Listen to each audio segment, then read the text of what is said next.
યાત્રિકો અને પર્યટકોને પ્લાસ્ટિકના બદલે માટીની પાણીની બોટલ સુલભતાથી મળી રહે અને પ્લાસ્ટિક મુક્ત બનીને ગિરનાર દર્શન પર્યટન કરી શકે તેવી થશે વ્યવસ્થા। સ્વચ્છતાને અંગ્રેજીમાં હાઇજીન કહેવામાં આવે છે। સ્વચ્છતાનો ખ્યાલ વ્યક્તિગત અને વ્યવસાયિક દેખરેખની આદતો પણ મોટા ભાગે જીવન પ્રણાલી સાથે જોડાયેલી છે। સ્વચ્છતાની આદતો એ તબીબી વિજ્ઞાનમાં તેમજ ઘર અને જીવનની રોજિંદી પ્રક્રિયાઓમાં રોગોનો ફેલાવો અને તેની અસર ઘટાડવાના પ્રતિબંધ માપદંડો તરીકે છે।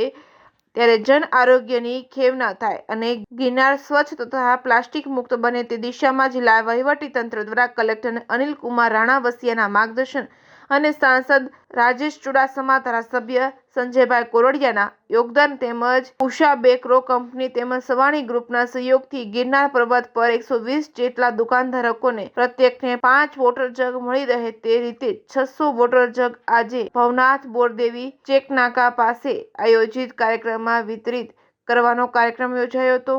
કાર્યક્રમના અધ્યક્ષ જૂનાગઢના મેયર ગીતાબેન પરમારે ગિરનાર પર્વતની ધાર્મિક અને પૌરાણિકતાનો મહિમા વર્ણવી પ્લાસ્ટિકના વપરાશને નિયંત્રિત કરવા અને ખાસ કરીને ગિરનાર અને ધર્મ તથા પર્યટન સ્થળોએ ઉપયોગ ન કરવા જણાવ્યું હતું। ધારાસભ્ય સંજય કોરડિયાએ પ્રાસંગિક પ્રવચન વ્યક્ત કરતા જણાવ્યું હતું કે ગિરનાર એ ગુજરાતનું ગૌરવપ્રદ યાત્રા સ્થળ છે। તેની સ્વચ્છતા એ આપણે સૌની સહિયારી છે, જવાબદારી છે। આથી ગિરનાર પર પાણીની બોટલ ન લઈ જતા તેને બદલે વોટર જગની પાણી વિતરણ માટે સુચારુ વ્યવસ્થાનો પ્રારંભ થઈ રહ્યો છે, જેનાથી પાણીની વપરાશ બાદની ખાલી બોટલો જ્યાં ત્યાં પર્યટકો અને યાત્રિકો ના ફેંકે અને પર્યાવરણને થતું નુકસાન અટકે તેવો પ્રયાસ છે।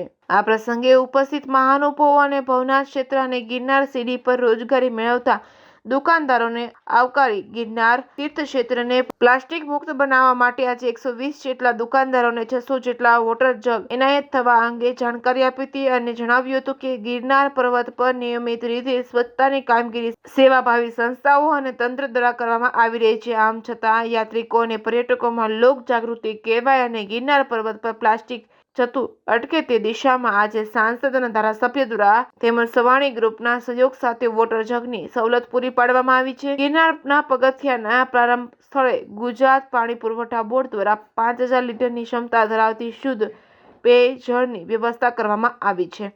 Reporting by Raju Pandya, Keshod.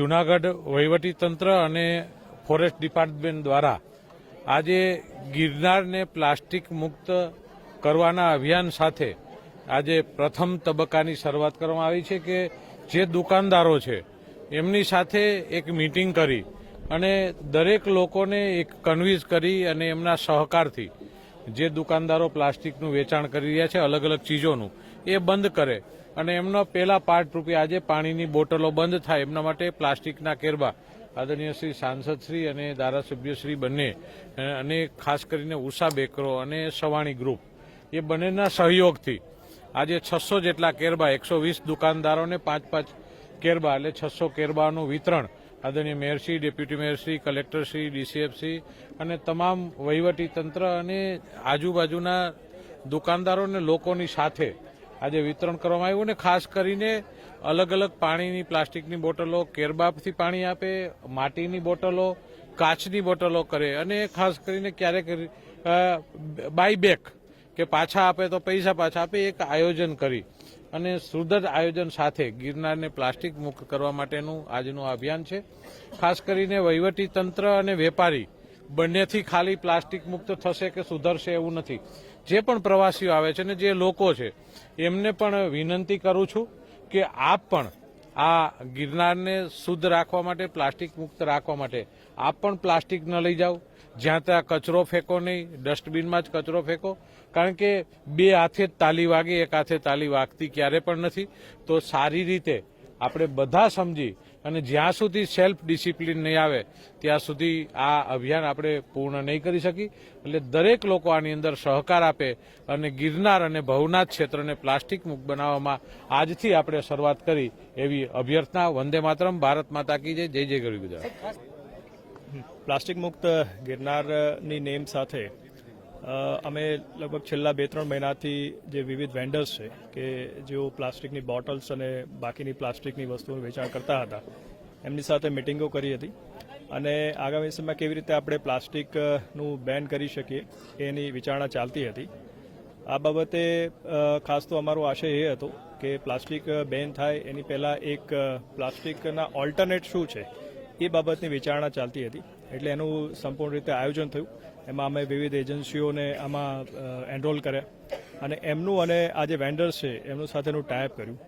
આ આગળના અમારા જે અભિગમ હતો એમાં ખાસ તો ઉષા બ્રેકો અને સવાણી ગ્રુપ તરફથી માન્ય સાંસદ અને માન્ય ધારાસભ્યશ્રી તરફથી પણ સહકાર મળ્યો.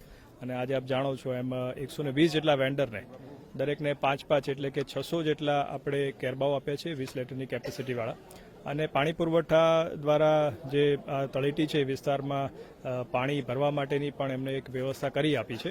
એટલે એ લોકો આ પાણી ભરી અને કેરબાઓ મારફતે અને પેપરના જે કપ છે એમાં પ્રવાસીઓને પાણી આપશે. અને પ્રવાસીઓ જે છે હવેથી નીચે જે તળેટી છે ત્યાંથી ઉપર કોઈ પ્લાસ્ટિકના આકારના બોટલ કે વસ્તુ લઈ જઈ શકશે નહીં.